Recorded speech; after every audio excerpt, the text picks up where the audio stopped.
And good afternoon, everybody. This is Vinny Maletti with Maletti Law, the strongest name in law. Before we start this video, please note that go to the website at www.malettilaw.com, www.malettilaw.com, and sign up to the newsletter. Also, go to the YouTube channel, which is very creatively named at Maletti Law on the YouTube, and make sure you subscribe so you don't miss any of this great comment. The day now is, what was it again? It was the 19th, right? The day now is the 19th. It is 12:30. We are coming back from a quasi-successful hearing at Suffolk. We tried our best, and we do that here at Maletti Law. We promise all our clients and friends and everybody that we're going to do a great job. So we figured it'd be a great time for some Q&A. So without further ado, I will be having some assistance today by my assistant here. So please, tell me some of the comments that we get and questions that I could answer briefly, which really probably won't be brief. Go. Okay, first question. How would you defend retaliation and whistleblower protections? All right, everybody. So did you hear that? How would you defend retaliation, claims for retaliation and whistleblower claims? Okay, first and foremost, you could tell, well, the first thing you do is you call me and you retain me and you sign a retainer and you use our services. That's the first part. Second part, once that happens, so remember, retaliation is grounded in some kind of discrimination. So, one of the biggest defenses for any kind of discrimination is always going to be proper business judgment, meaning that you did a certain act and you did it based on the proper business judgment. So you fired somebody because they were a poor worker, not because of their national origin, not because of their gender, not because of their race, whatever the case is.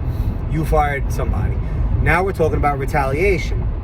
Retaliation is saying that they opposed something, or they fought with their employer. The employee opposed something, fought their employer on something, and in retaliation, the employer performed some kind of adverse act against them. So that's retaliation. So it goes without say, the first thing you should do is express why you did what you did. Why did you take the adverse action on the employee? Was it supported?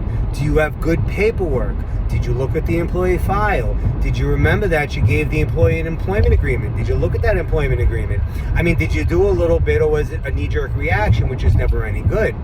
So, retaliation claims, defending them always start with looking at the employee file, come up with a story, come up with a history, and finding and understanding why you did what you did and why it was a result of proper business judgment.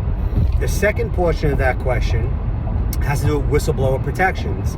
A whistleblower is somebody that recognizes something naughty in a company and blows the whistle and says, hey, that's really bad, And then what happens in that situation, the employer, if they're a fool, they will do something adverse to the employee, like fire them for blowing the smoke. So that's a bad thing, right?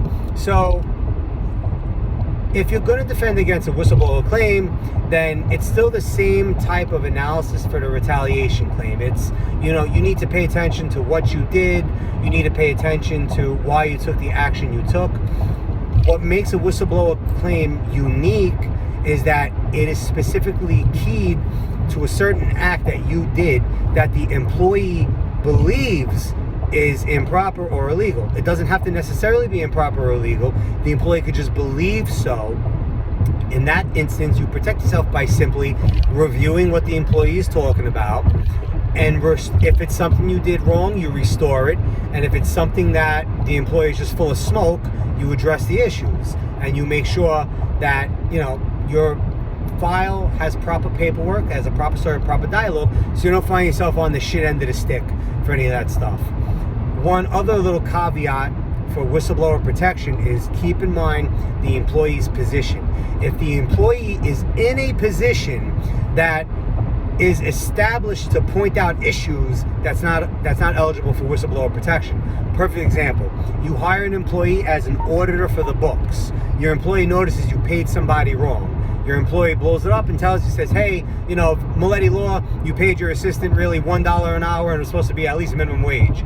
Maletti Law needs to go, oh man, okay, great, let me fix that. So after Maletti Law fixed that, the employee says, well, I blew the whistle, and that's a big whistleblower issue. It's a little bit different because that employee is employed to find your problems. Employed to audit your issues. That's different. They're not eligible for whistleblower protection.